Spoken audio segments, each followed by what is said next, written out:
Many of you might already be aware that the Labour government recently introduced stricter rules, making it nearly impossible for illegal migrants who arrive in the UK through unlawful routes to gain British citizenship. This has sparked widespread debate, and the topic recently took centre stage in the House of Lords. But here's where things took an unexpected turn. During the discussion, a Labour MP admitted to being unaware of a key piece of information related to the issue. Curious to know what happened? Watch this clip. My Lords, the Minister will acknowledge, I'm sure, that the people in question will have been accepted as refugees.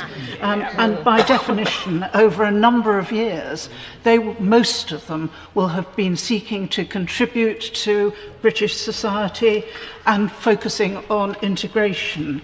How will they take it when they find that in the good character criterion for citizenship, they're bracketed with criminals and terrorists?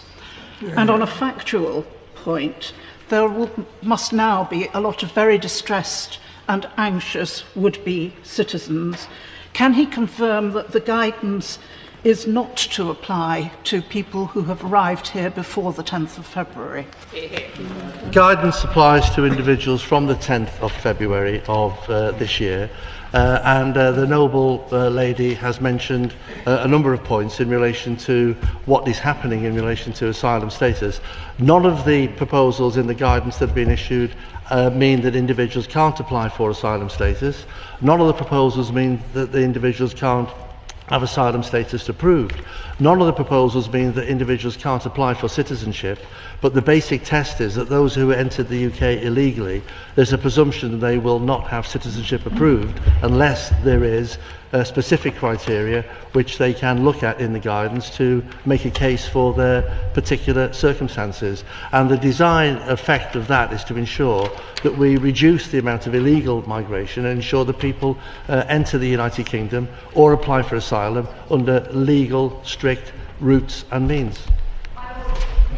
Noble Lord the Minister, could he tell the House what proportion of people who have come into the country illegally since the government took office have applied for asylum status?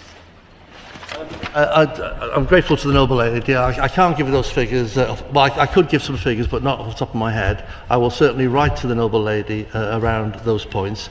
The key question is illegal migration. And this proposal and the guidance that we're talking about is about revising procedures for those who have entered the United Kingdom illegally, who currently could apply for British citizenship after a period of 10 years. Now we've lifted that 10-year procedure, and therefore no one can apply for have a British citizenship approved as a presumption if they have entered the country illegally. But they can still apply for that British citizenship and have mitigating circumstances, should they so wish, brought forward, which are a range of things which will be issued in the guidance that we've published this week.